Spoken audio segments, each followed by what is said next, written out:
Welcome back to Microsoft Virtual Academy Security Fundamentals, course 98367. Yeah, you've actually kept that the whole day without looking it up. It's actually pretty impressive.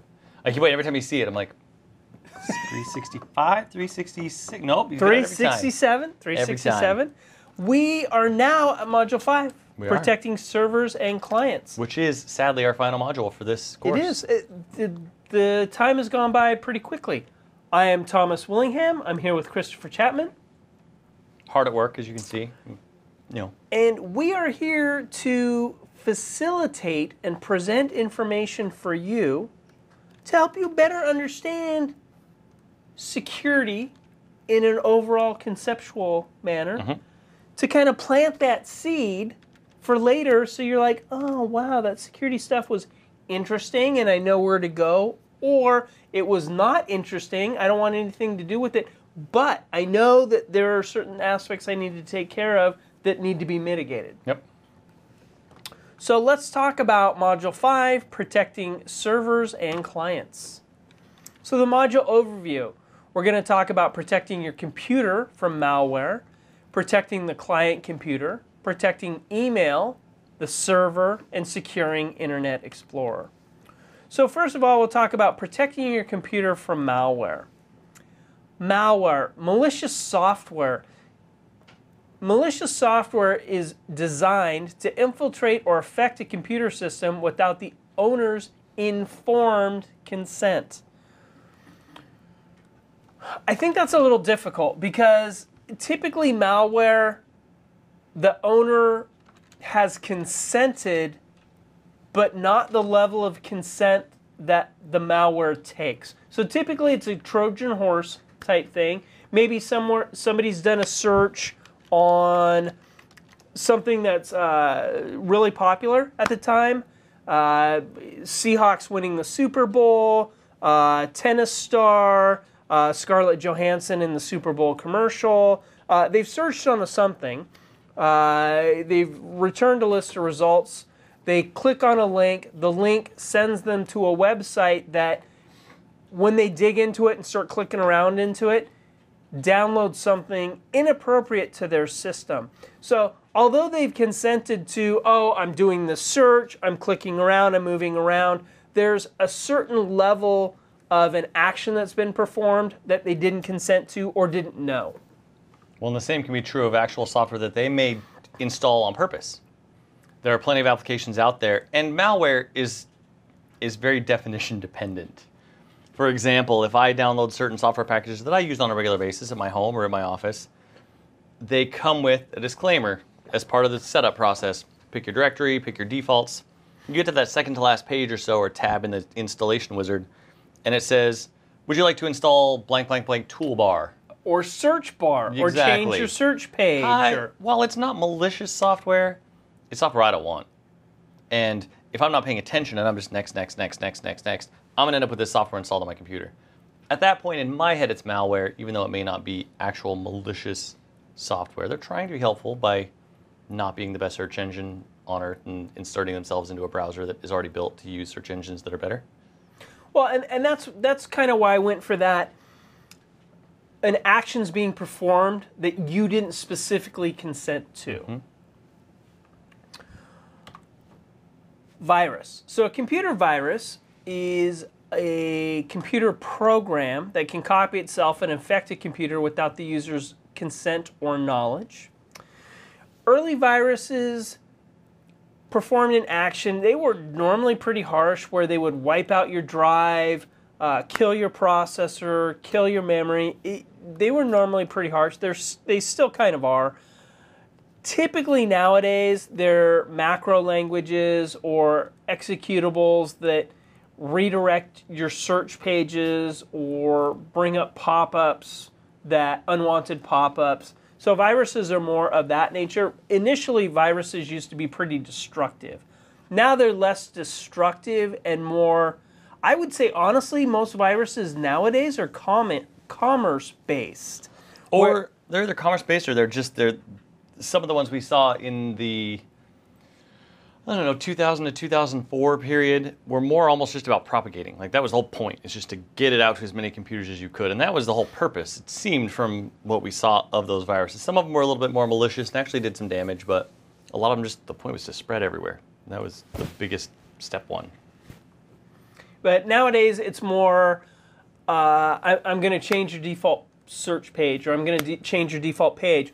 I'm going to create pop-ups that you have to click off of. I'm going to, when you perform a search, I'm going to inject search results in there. A worm, as Christopher just mentioned, is a self-replicating program that replicates to other computers over the network without any user intervention. Different from a virus, a worm doesn't typically modify or corrupt files on a system. Instead, it consumes bandwidth as processor, memory, and just kind of chokes resources on your system. So it uses your system to basically focus on this virus, or not this virus, this worm. So instead of being able to perform work, you're performing action on this worm. Yeah, and you'll see, this is another one of those terms, like we talked about routers, gateways, switches, how the terms have kind of gotten muddled over the years. Virus and worm have as well. Yes, the definitions are very clear. The definitions don't change, but people will use them interchangeably. So, personally, when I think of worm, I think more back to Unix systems. Worms, to me, are more like a Unix-oriented thing than like a Windows Server-oriented thing. That's just me, though. So, Trojan horse and spyware. Talked a little bit about this. Executable program that appears as desirable or useful. Maybe you're surfing the web and, oh, here's a perfect example. Little information box pops up that looks very official. Your computer's infected by a virus. Click here to clean. oh, I love those. Spyware is a type of malware installed on computers that collect personal information or browsing habits, often without the user's knowledge. You think about it superficially, and you're like, "Oh, that's not that big idea." Here, it'll collect some information, and we'll see what websites that I go to.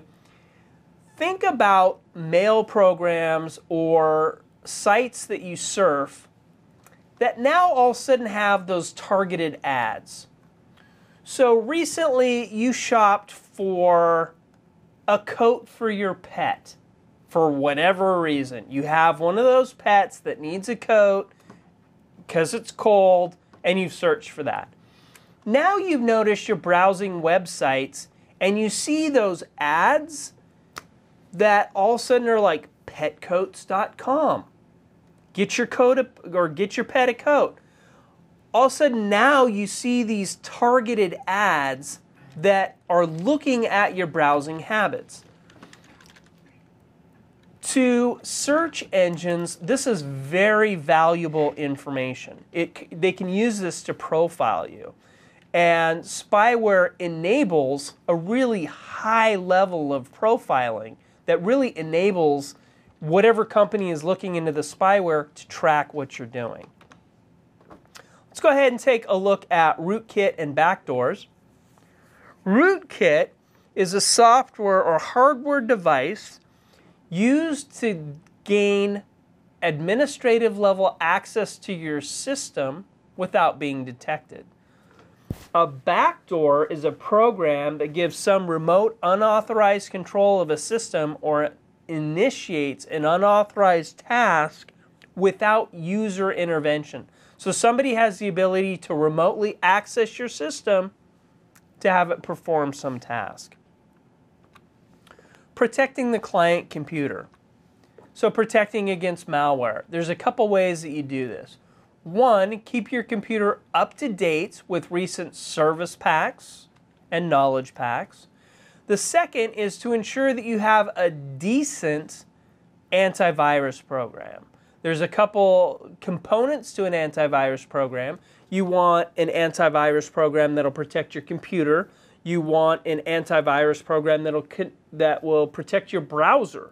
So as you browse the web, it kind of deflects with a really high level of kung fu incoming attacks, and as these incoming attacks come in, it like brushes stuff away.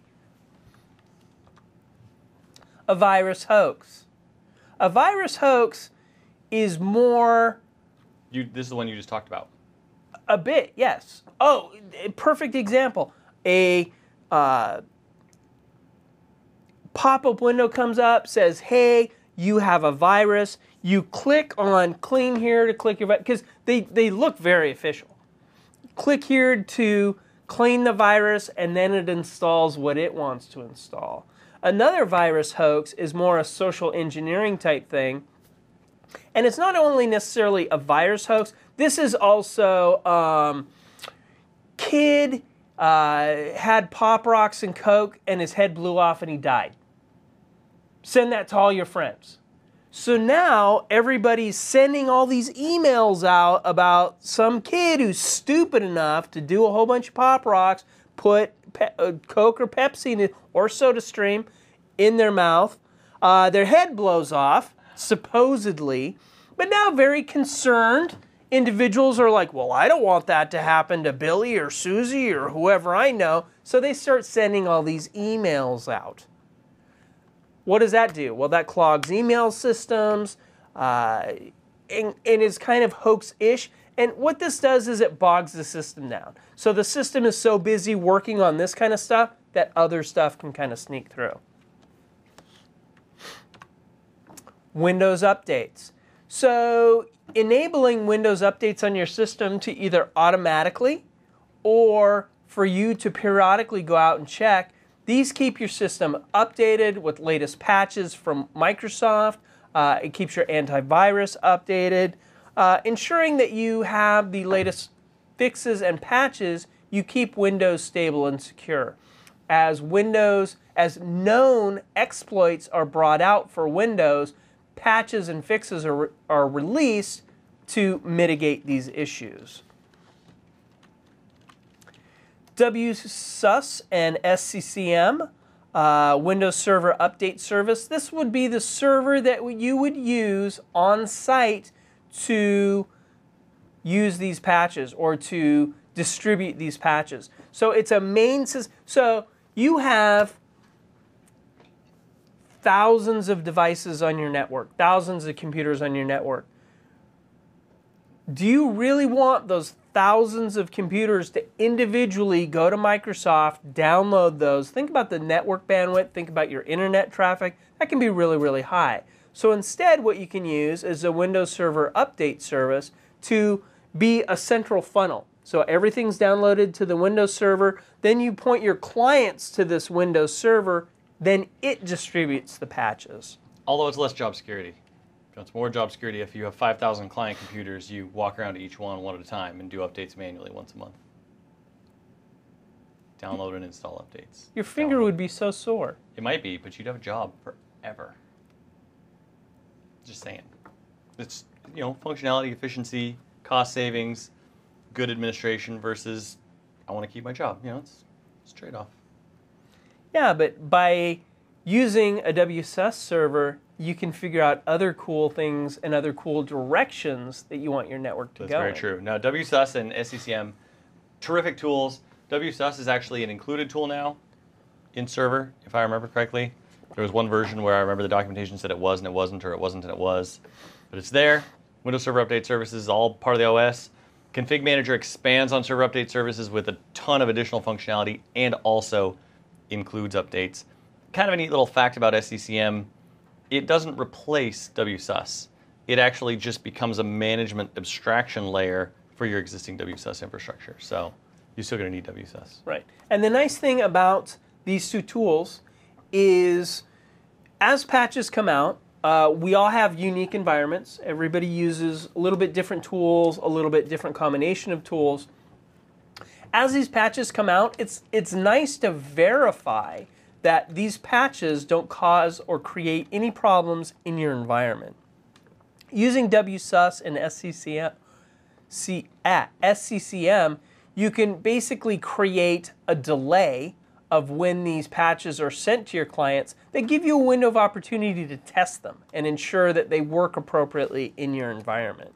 You can make sure that the patch is safe to deploy, click it, and then boom, it can go out to all the clients. User account control. If you've used, is it Windows 7 that has started? Windows 8. UAC? Yeah. Vista. Was it Vista? This was, yeah. I don't remember it in Vista. It says right there on the slide, started with Vista. Well, and it's not so much that the slide said it, I distinctly remember because,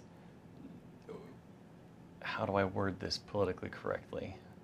It was one of the things about Vista that not people were everyone less was enamored excited. with. Exactly. We're not that happy with some of the UAC features. What UAC does is, again, gives you a level of protection from malware as low-level changes are made to your computer. You're informed and says, hey, this program is trying to make changes to the system. Are you sure you want to do this? Yes or no. Windows Firewall. So we've talked about Firewall before. Can prevent hackers or malicious software from gaining access to your computer through the network. Firewall can also stop your computer from sending malicious. Remember, there were two components to the firewall. One is incoming, the other is outgoing. Yep. And most people think about the incoming, not so much the outgoing. Not so much the outgoing. So we talked about protecting your computer. We talked about protecting your client. Now we're going to talk about protecting your email. So spam filtering. There is a proliferation of spam on the network. If you have ever installed an email server and didn't get your spam filtering on it right away, you just get inundated with a ton of spam. But if you use any type of email service, Live.com, Outlook.com, there's some third-party systems that enable web-based mail that you could use. They all use spam filtering. And what you'll note is you'll start to see spam of a certain type start to rise, and then all of a sudden it goes down. And then you'll see another type of spam start to come up and then go down. So what happens is these mail providers are monitoring this system, and as they see a certain level or a certain type of spam come out, they counteract it, they mitigate it, and then as that's mitigated, then the spammers basically jump to the next. Nope. Many anti-spam solutions will also use a real-time black hole list, RBLS, or DNS-based black hole list, which can be accessed freely. What this does is, hey, if email comes from any of these domains, we're not going to send it. This is fine, but we're going to see how this can actually be circumnavigated through hacking. Through a little bit of hacking, this can be circumnavigated. So we'll talk about that, and we'll talk about what you need to do to, again, mitigate. Sender Policy Framework, email validation system designed to prevent email spam done with source address spoofing. So what this does is, if we have domain foo.com blocked, so there's no email from foo.com because they're known spammers, and foo.com is able to route through email, because email servers not only send and receive email, they route email. So they receive incoming email, and they're like, oh, okay, who's the destination, who's source, who's the destination, and they route it. If the routing functionality isn't locked down well, what can happen is a bad domain, foo.com, can send it to the routing server, the email routing server, and say, oh, I'm not foo.com. I'm somebody else.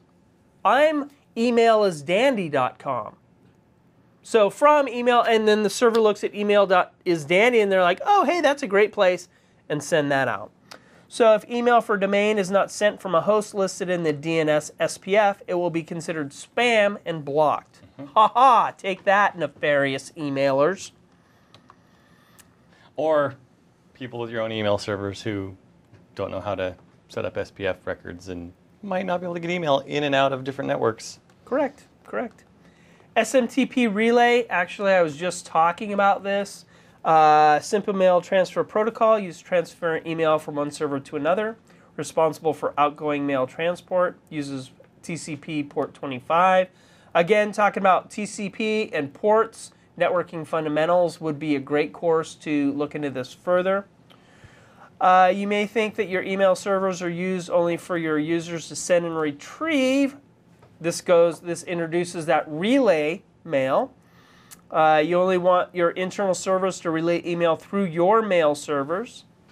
And spammers look for unprotected SMTP servers to relay their email through. And that's where we go through that that sender policy framework, SPF, to ensure it's basically an identity authenticator. You are who you say you are. I agree. You are a trusted source, and I'll trust what you send me.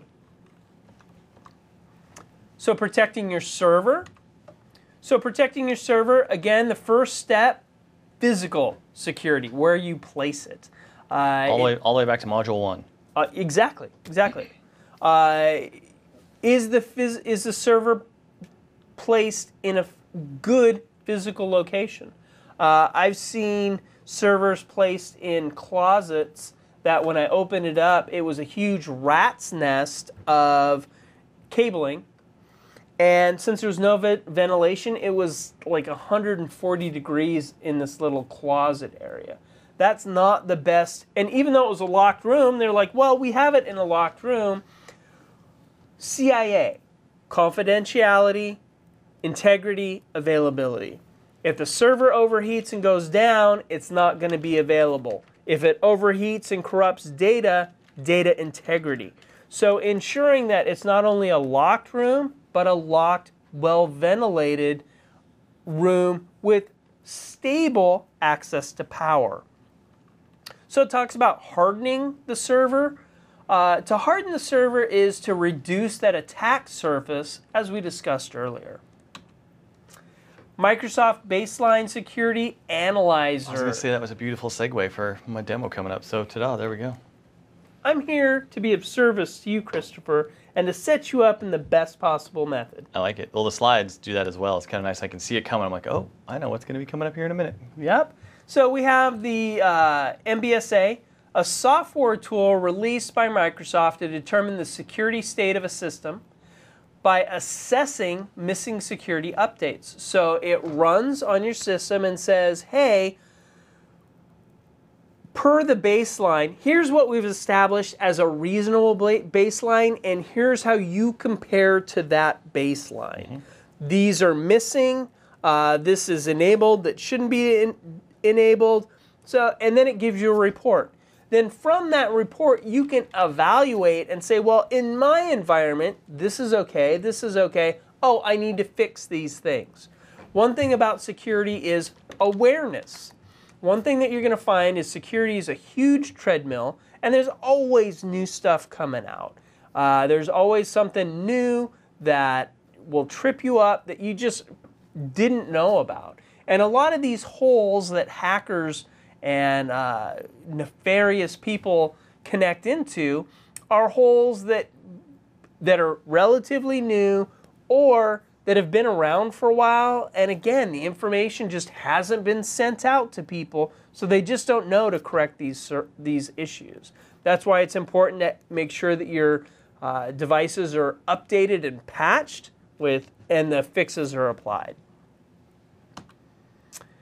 Secure dynamic updates in DNS. So later versions of DNS enable dynamic updates of resources in DNS.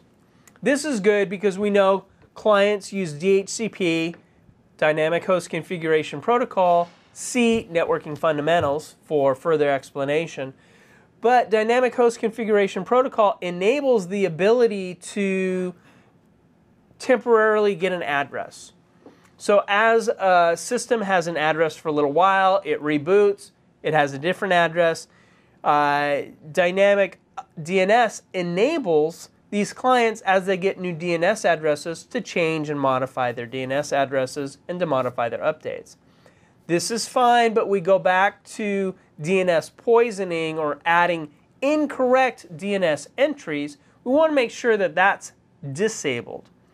So with unsecured dynamic updates, any computer can create records on your DNS server, leaving you open to malicious activity. Again, Microsoft.com can be redirected to this website for badpurposes.com. It could be redirected to anywhere. And I've never, ever done something like that to a friend as a prank. That would be just good times, especially if it's something that they have to use all the time. Or so, well, yeah, definitely. Something that they're expecting, not what you set up to point to.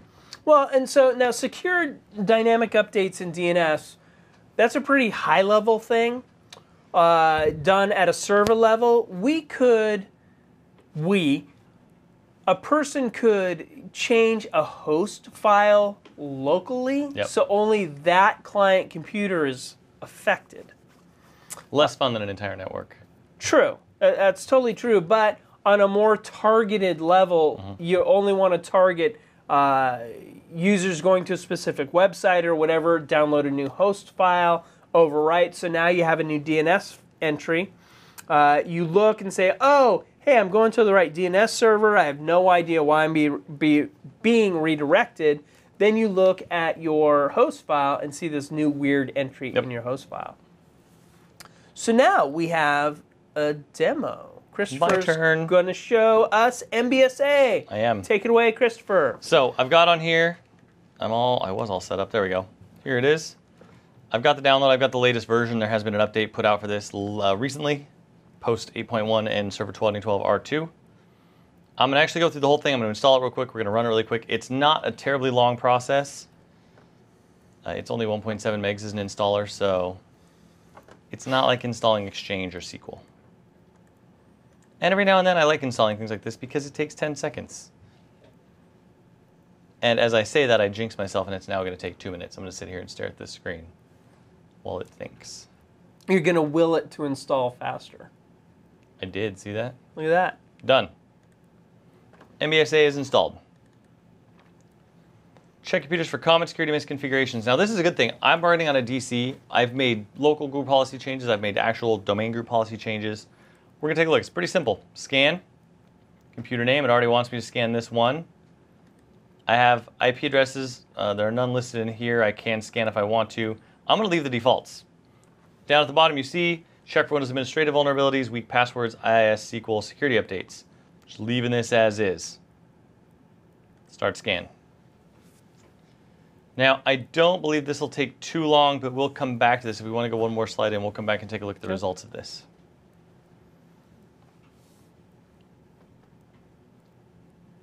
Okay, so next... Or we'll just keep looking at my demo. One or the other. I hear buttons. There we go. Next, we'll talk about securing Internet Explorer. So browsing the internet. Browsing websites can expose you to a wide range of hazards. Can it really? It can. I've never seen a hazard on the internet. A hazard. I was browsing. I was a good web browser until I took an arrow to the knee. Oh yeah. Yeah. Look at what I did there. Look at me with the pop culture references. Nice. Yeah, totally bringing it. If you weren't watching on the screen, I just got a fist bump. I didn't really. It was sad. Today's browsers include pop-up blockers, the use of zones, and other built-in security features. Cookies and privacy settings. Now, these aren't the tasty chocolate chip or oatmeal cookies that your mother made. Or that I've been enjoying over here for the entire day. Yeah, very tasty. It was a very... delicious indeed. Yeah, those were good. So, if you've noticed, you're on a website, You click off, you leave, you come back another day, and interestingly enough, how you set up things on that website last time, it's exactly the same this time. How did that happen? Cookies. Cookies are a little file that it puts on your system that just says, hey, you've browsed the system before, and here's what the configuration looked like. Or here's what you looked up. Or here's what we showed you, or whatever the case may be. Exactly. The problem with cookies is other websites can go in and browse those, and that's where you start getting those targeted ads. And typically, it's not that big a deal, but it can cause a problem. What if your bank inappropriately puts a cookie on your system that's not written well? So it's a decent idea to periodically clear your cookies, to clear your cache, to set decent privacy settings. Again, you take steps. When you leave your house, you lock the door. When you leave your house, you shut the windows. When you leave your car, you lock your car. So you just take an appropriate level of precaution to ensure that things are safe. Yep. How does your demo look over there, Christopher? Are we ready to... We are Okay. indeed. It's up. It's ready here. Let's go back. So we're jumping back real quick to the MBSA demo. It ran. It's done. And this is what the report looks like. Report details for this computer itself. It's nice. It could not complete one or more requested checks. That's what this little exclamation point is telling us. I couldn't download the list from Microsoft of the latest security updates. And this tells me that, which is actually a good thing. It's a good demo. The reason I did this the way I did it is to make sure we got some problems, some things that don't work. This computer's not internet connected, so I knew that was going to happen. Score, we've got green, we've got yellow, which is a kind of a warning that says non-critical. We've got these blue eyes, which are just best practices. They're informational. And then these, good, we're doing all right. We've got some user accounts have non-expiring passwords. I have accounts that those passwords will be the same forever, which gives hackers or attackers time to guess those passwords as time goes by. No incomplete software update installations were found. So this is good that there weren't any half updates done. But we temper that with the fact that we don't have the latest updates and can't actually check that because it's not internet connected. Windows Firewall is enabled and has exceptions configured, is enabled on all network connections. Now, this is best practice. It's not telling me something's wrong. So these are things that we like. Updates are automatically downloaded and installed on this computer. So this is just a setting. This can be, however, a little bit of a miscommunication or misinformation. It's not telling me that they are all installed and I'm up to date. This report's telling me I have configured the system to automatically download and install updates, which is a good thing. It's what they want me to do. All hard drives using NTFS. No auto logon. Yes, you can configure this. Yes, you can configure this. I'm pretty sure for domain controllers. I don't know because I've never done it because it seems like a horrible idea. I feel like I did configure auto logon on a DC a couple of years ago as a test just to see if it would actually work, I think. I'll have to retest that now. It's been a long time. But you can definitely set up auto logon on any normal domain client member server.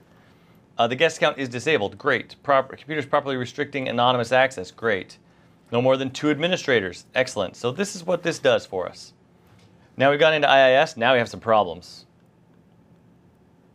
Now this, IIS common files not installed on the local computer refer to the system requirements under this list. Now, is this bad? It says right here, unable to scan. So this is not that this is a problem. It's that it's like the updates. It's not telling me up here. It's not telling me I don't have the latest updates. It doesn't actually know because it can't compare. So same thing here. It's just missing something. This is a bad one right here. See this? Big red shield with an X on it. Check failed critical. SQL Server and/or MSDE is running on a primary or backup domain controller. I'm running software on a domain controller that shouldn't be running on a domain controller. Whether or not that is a vulnerability issue or a resource issue, it could be either one. This software is just going to tell you what you've done. These, check not performed, it skipped a couple of things because even though SQL's on here, we couldn't get to it, which could be good. This could actually be a good sign. And again, it's an awareness thing. That error about SQL being on the domain controller, for your environment, you could make the decision that that's what you want. But this brings it to your awareness that, hey, typically this is a bad thing. This is not what you want. Yeah, to be this is doing. not recommended. Are you sure this is how you want to proceed? At which point you get to make the decision, well, yeah, that is how I want to proceed. Oh, I didn't realize that wasn't best practice. Maybe I should move that SQL Server somewhere else. So it's a great tool. It's simple to use. You can use it to scan more comprehensively, but it's install it, open it up, pick your computer by default, hit scan. You'll see right away. The next demo is on IE settings. We talked about browsing the internet, blocking pop-ups. We talked about cookies and privacy statements, clearing your cache, clearing cookies. Content zones. Content zones enable you for different areas to have different settings. So within your local intranet, you can have a little bit more open than just on the internet. On my intranet, I want to have a little bit more loose settings. Trusted site zone. I know on the internet I use these sites and they're trusted sites, so that'll enable you to download files from those sites, to use ActiveX on those sites. So it just enables a little different level of security. By default, the later versions of Internet Explorer are pretty locked down and disable a lot of additional functionality. So if you want that function, again, it's risk versus mitigation. What do you want? How do you want to do it? I want increased functionality, but I know with increased functionality comes a little bit increased risk. You get to make that decision. We don't make it for you. Restricted site zones, so these sites are restricted. So let's go ahead and go to Christopher and let him walk us through some some IE. I'm thinking standards again. Some IE settings. Okay, I'm actually going to change my my criteria here just a little bit, and I'm going to close and let's do this. Get this all done. So I'm going to open IE on this computer, and this is my actual desktop. There's a little quote there on the desk for anybody who wants to read it. I wanted an actual live site to be able to look at. So, and I'm going to go back and forth between the two because of some specifics I want to show. So I'm going to go to my settings first. And they're not, one of the things about IE, we have these icons up here. You've got your home, your favorites, your settings. These are not necessarily all of the settings. So I'm actually going to have to hit Alt, go to View, and I want to turn on the status bar. So down at the bottom, status bar. We're going to start by going to Bing. This will date this video. This picture right here that people will now see, they'll know when we made this video. Yeah, I have to say, on Bing, these newer animated graphics, they're pretty dang cool. They're not bad. They're not bad. What happens when you open these sites open in particular zones. They're auto-detected which zones they open in. This is an internet site. It's going to be an internet zone site. And what I mean by that, let's go ahead and actually look at these settings, internet options. The first page, pretty straightforward. Your home page you use to set, start up with tabs or no tabs, tabs and browsing history. We'll come to this in a minute, but we're going to skip that for now. We're going to go right to security. Here are the zones that were on that last slide you talked about. Internet, intranet, trusted, and restricted. Bing opens an internet site zone by default.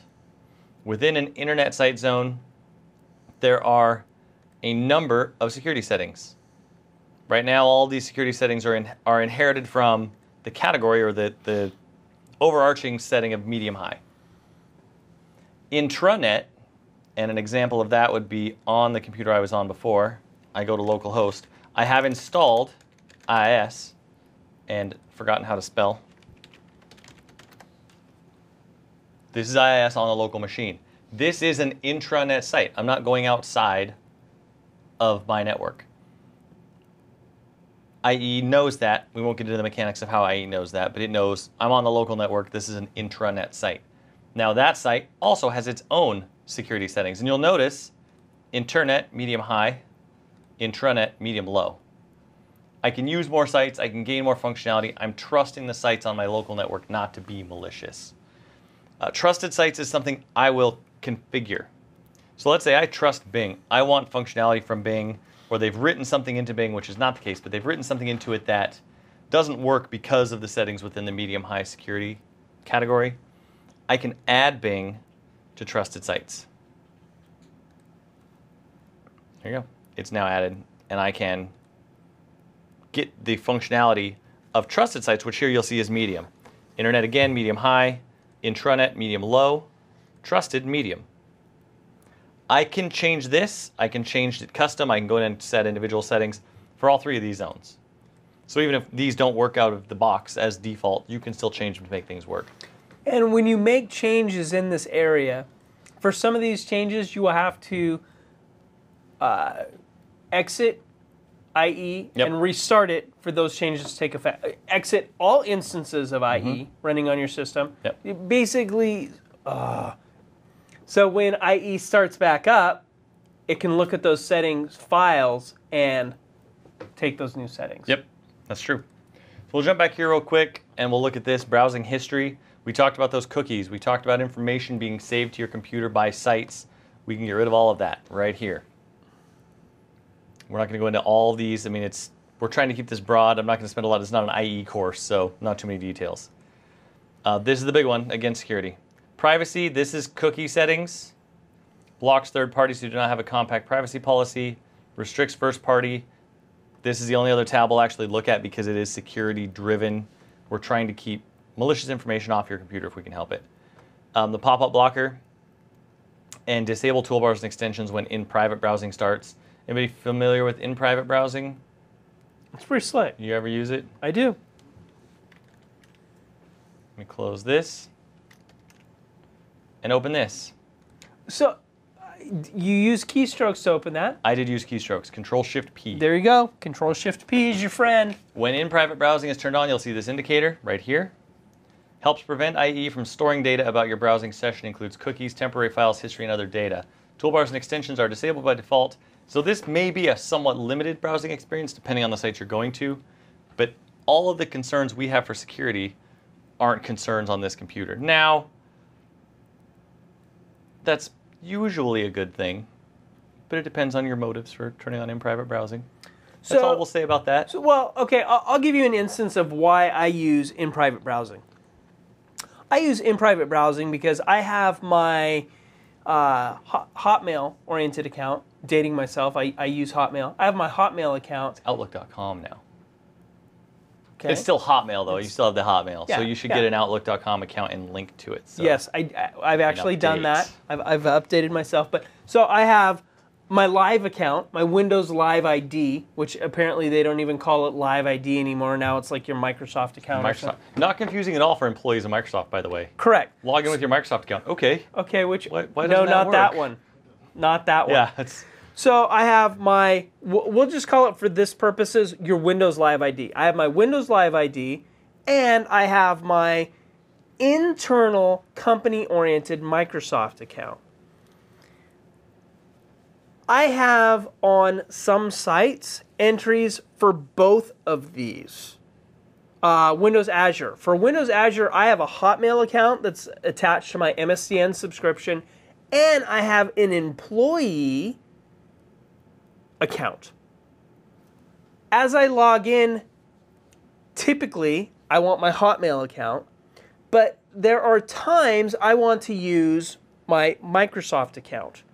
When I want to use my Microsoft account, I open private browsing because all those typical settings in a browser don't apply. So when I go to Windows Azure, it prompts me for login. It doesn't say, oh, I know what you want. It goes back to default behavior. Well, because it doesn't have anything to draw from. It's like, I have no prior history of you doing anything. Correct. So at that point, I'm able to log in with my alternate credentials and log in, perform whatever actions I want to perform, log out, and yet the credentials I normally want access using, I haven't hampered those at all. I haven't logged out, logged into another account, and basically interrupted this account system. So that's one of the ways I use it. Yep. Another way that you could use it is to browse for presents for your significant other that you don't want them to be able to go into history and look for. This might be the best use of in-private conversation I've ever had about IE. That is very, very good use of in-private browsing on your personal computer. I am here to be of service to the people out there. I'm going to remember that explanation forever. Yep. And So ever. when it's time, Valentine's Day, Christmas, birthday, whatever, Random Thursday. and you're thinking, I need to give a gift for my spouse, significant other, whatever, pet, you're getting that coat from petcoat.com, you can do it. And it will not be tracked. And that dog will never know. We'll never know. Won't know what hit him. They'll be, little puppy will be walking along. Next thing they know, they have a coat on, and they're like, holy crap, how did I get a coat? And even though they couldn't find it in your browser history. No, didn't see it coming. That's terrific. Just saying. I like that. That's great. So I think those are the IE settings we're going to go over. There are dozens more IE settings. We could be here for days, but again, it's not an Internet Explorer course. Those are the security ones. The security tab that covers your actual security settings.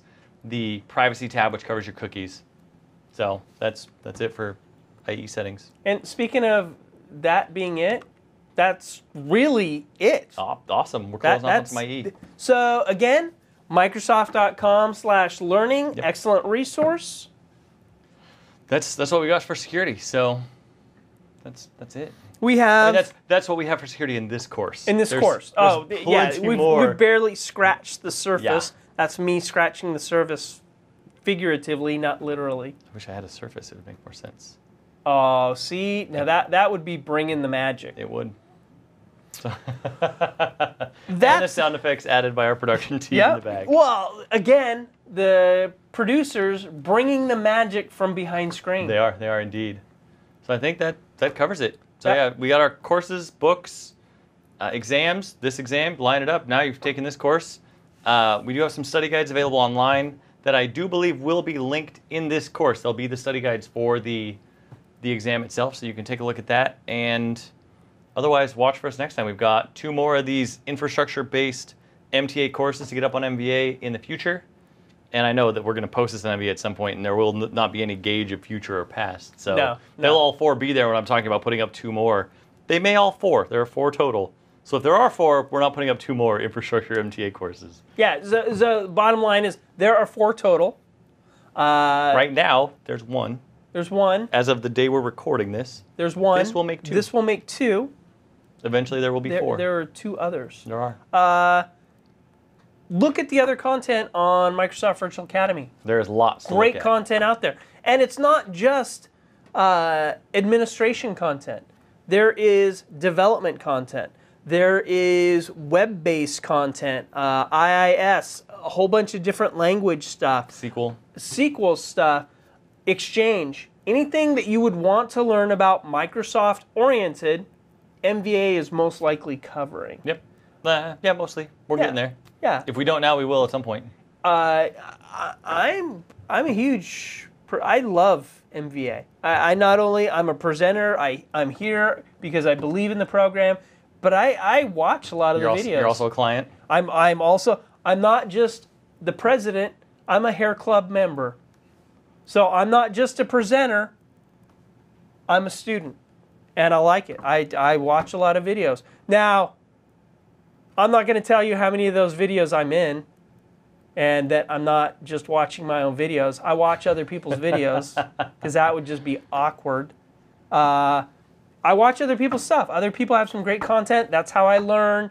Hopefully some people are watching my content. And we've actually gotten some emails that people are watching our content and have passed tests using our content. So, and if you for some reason jumped into this and you're in Module 5 without looking at Module 1, if you want our contact information, it's in the first couple of slides of the first module. Feel free to let us know if you're watching, if you're enjoying, if you want to see more, different topics, whatever you want. And if we can't answer your questions, we'll get you to people who can. We'll get you the resources of people that can help you. So come back. Watch MVA more. Yeah. That's all I got.